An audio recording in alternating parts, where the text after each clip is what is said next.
안녕하세요. 주토피아 채널의 제이입니다. 오늘은 2023년 9월 개인연금 투자일지를 알아보겠습니다. 개인연금 투자일지는 매월 34만원씩 적립식으로 매년 400만원을 개인연금 계좌로 세액공제 받으면서 적립식으로 저축하고 있는데요. ETF를 매수해서 자산 배분 포트폴리오를 꾸려서 투자하고 있고 매월 적립 후에 포트폴리오 리밸런싱을 하고 있습니다. 2023년 9월 기준 수익률 살펴보면 2023년 9월 27일 기준이고요. 리밸런싱은 25일에 했는데 일제 수익률 기준은 27일이고요. 2023년 올해 YTD 연수익률은 10.67%, 연수익금은 455만원이고 개인연금 투자일지를 유튜브에 올리기 시작한 게 2020년 1월서부터거든요. 그때서부터의 누적 수익률을 살펴보면 누적 수익률은 12%, 누적 수익금은 446만원입니다. 개인연금 자산 현황 그래프를 살펴보면 왼쪽에 있는 그래프에서 파란색이 납입 원금이고요. 34만원씩 1차 함수로 적립을 하는 거고 붉은색이 누적 수익인데 원금보다 위에 있으면은 수익인 상태고 아래에 있으면 손해인 상태인데요. 일지를 시작하고 나서 두세 달 만에 코로나 위기가 와가지고 많이 하락했다가 다시 반등하면서 회복하고 2021년서부터 2022년 초반까지는 수익이 났다가 2022년 후반에 수익률을 반납하고 2023년부터 다시 쌓아가고 있는 상황이고요. 전반적으로 손해가 난 구간이 거의 없이 수익이 난 상태로 투자를 이어가고 있고 최대 수익률은 20% 가까울 때까지 올랐었다가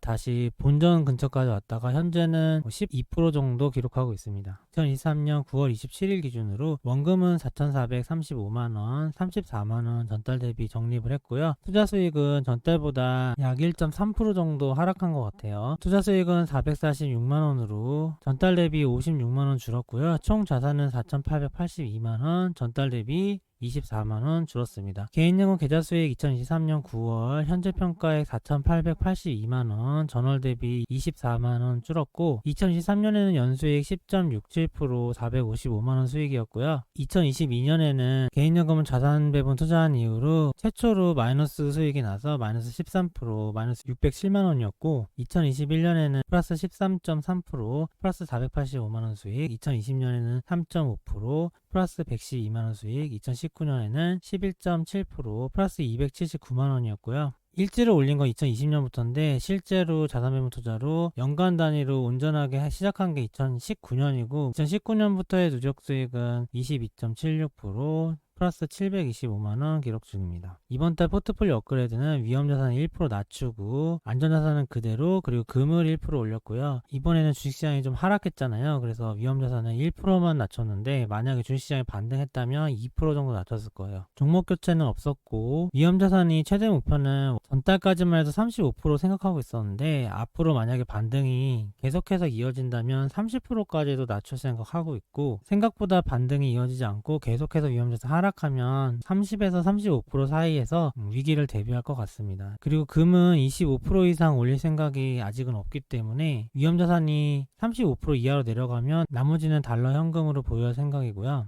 주가 상승 시에는 비중을 낮추는 것을 반복하고 있고 연준의 기준금리의 위치와 방향을 나타내는 코스트의 달걀 모형으로 주기적 자산 배분의 비중 조절을 참고해서 하고 있는데요. 2023년 9월 개인연금 투자일지 기준으로 9월 FOMC가 지났었죠. 금리 고점 부근이라고 할 수 있고 전달과 다른 점은 7월 FOMC에서는 금리를 유지하고 나중에 올릴 수 있다 이 정도 선에서 기존에 있던 거랑 큰 차이가 없었는데 9월달은 무슨 차이가 있었냐면 파월 의장이 금리를 더 올릴 거라고 얘기는 했지만 좀 부담스러워하는 뉘앙스가 많았고 경기가 연착륙되는 게 기본 전망이 아니라는 식으로 얘기를 하면서 연준도 경제가 경착할 수도 있다는 가정을 하고 있다는 인상을 풍겼거든요. 그런 걸 생각하면 지금은 연준이 경기 상태를 더 좋지 않게 보고 있는 거잖아요. 그리고 물가에 대해서도 물가가 올라서 기준금리 올릴 겁니다 이런 식의 어필을 강하게 한 게 아니라 물가가 오르니까 수요가 감소해서 경기가 침체될 거다 이런 식으로 침체 쪽에 좀 더 포커스를 맞췄었거든요. 그런 것만 봐도 이제는 침체를 생각하고 있고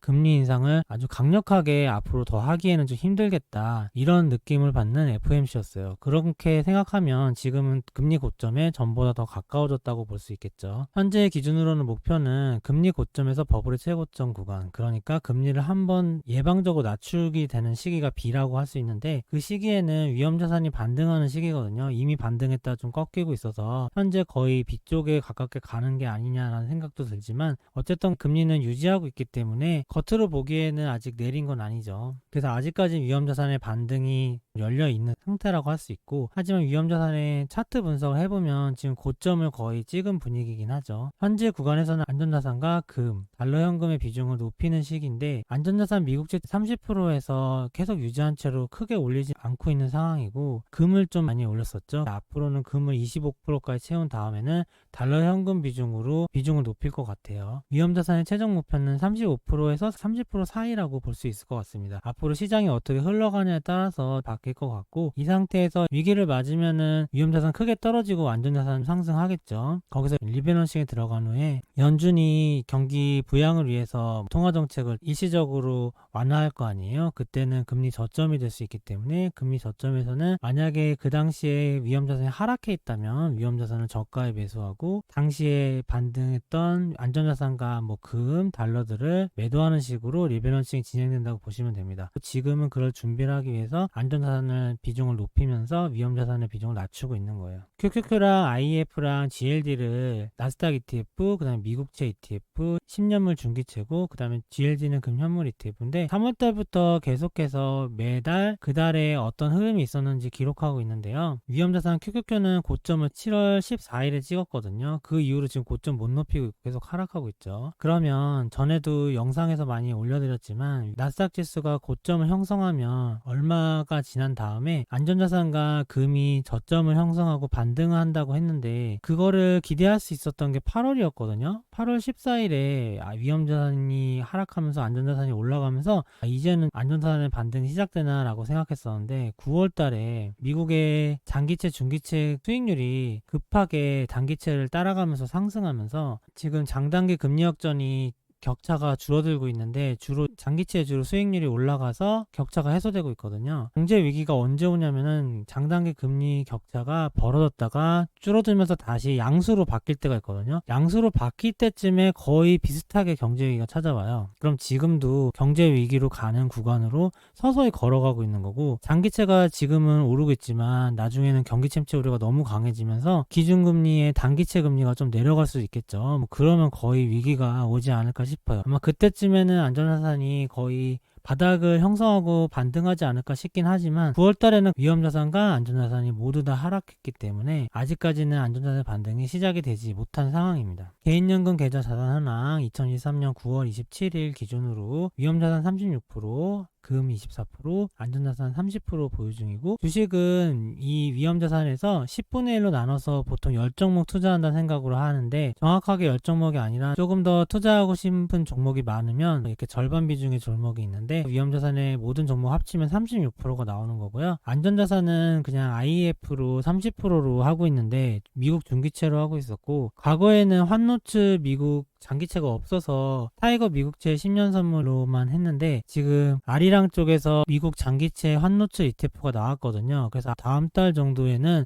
장기채 ETF를 조금씩 편입하면서 비중을 높일 생각이에요. 그래서 지금 중기채 ETF가 마이너스 3% 정도로 뭐 이득이 나진 않았지만 종목 교체를 조금씩 할 수 있을 것 같고요. 근데 이번 달에는 그냥 종목 교체 없이 중기채로만 과거처럼 비중을 구성했고, 금은 24%까지 늘렸고요. 에이스 KRX 금 현물 올해 초부터 편입했죠. 플러스 10%까지 오른 적도 있었는데 현재는 플러스 4% 정도 수익 기록 중이고, 올해 내내 계속 비중을 올린 게 금이라고 할 수 있어요. 그리고 현금은 원화 반 달러 반 이런 식으로 하고 있는데, 달러 현금은 코덱스 미국 달러 선물이라는 ETF를 활용하고 5% 정도 비중을 가지고 있고요. 리밸런싱 하면서 그때그때 예수금을 절반으로 나눠서 부족하거나 남는 만큼 달러 ETF를 사고 팔고 하면서 리밸런싱 하고 있어요. 그러면은 환율의 차이에 따라서 원화 달러의 환차익을 자연스럽게 리밸런싱으로 구할 수도 있거든요. 여기 있는 편은 제 미래에셋 계좌를 스크린샷 그대로 복사해서 붙인 거고요. 여기 종목명 보유수량, 현재가, 평균 매입가, 매입금액, 평가금액, 평가손익, 손익률이 다 나와 있으니까 참고하시면 될 것 같고요. 구체적으로 보면은 뭐 매달 비교했을 때는 큰 차이는 많이 없어요. 지금은 금과 미국채 선물이 조금씩 하락했었고 주식도 조금씩 하락하고 있는 그런 상황인 것 같습니다. 개별 종목으로는 어떤 게 오르고 떨어지고 하기 때문에 그때그때 리밸런싱 할 때마다 매수 매도 하고 있고요. 타이거 차이나 항생테크 같은 경우는 편입하고 손해가 많이 났었는데 마이너스 30% 후반까지도 봤던 것 같은데 계속 리밸런싱으로 매수 매도 하다 보니까 현재는 마이너스 29% 정도까지는 올라온 것 같아요. 편입하고 나서 가장 이익을 본 종목은 미국 나스닥 100과 에이스 미국 와이드모 가치주, S&P 500, 그리고 일본 니케이, 선진국 MSCI 월드, 라틴 35, 인도 니프티 50 이런 것들은 다 수익을 크게 났던 것 같고, 편입하고서 수익이 거의 안 났던 종목은 국내 주식 ETF 타이거 MSCI 코리아 ESG 리더스인 것 같아요. 요새 인플레이션으로 ESG가 거의 무시되는 상황이라서 ESG는 계속해서 저점을 기록할 것 같은데 일단은 조금 더 가져가 보려고 합니다. 그리고 중국 주식들도 손해가 좀 있지만 일단은 더 유지해 볼 생각이고요. 2023년 9월 포트폴리오 리밸런싱 구체적으로 살펴보면 왼쪽에 있는 게 위험자산, 오른쪽에 있는 게 리츠, 안전자산, 미국채, 그리고 금, 현물, 미국 달러인데요. 전반적으로 보면 이번 달에는 포트폴리오 위험자산 1% 낮췄지만 리밸런싱에서도 거의 매도한 거를 볼 수 있고 차이나 항생테크만 플러스 3주를 샀네요. 다른 것보다 더 많이 떨어졌기 때문에 산 거고 다른 것들은 좀 올랐기 때문에 팔게 된 거겠죠. 그리고 미국채 10년 선물이나 달러 선물 같은 것도 매수하게 됐지만 금 현물은 비중을 높였기 때문에 또 매수한 상황이고 전반적으로 이번 달에는 위험자산 매도, 안전자산 매수 그런 식으로 했던 것 같습니다. 구체적인 종목과 리밸런싱 표는 여기 적어놨으니까 참고하시면 될 것 같고요. 이렇게 해서 이번 달 9월에 리밸런싱 총 매수 금액이 55만원이고 매도 금액은 28만원 이에요. 많지는 않죠. 지금 전체 포트가 4,800만원인데 28만원만 매도한 거면은 0.5% 정도만 매도한 거잖아요. 그러니까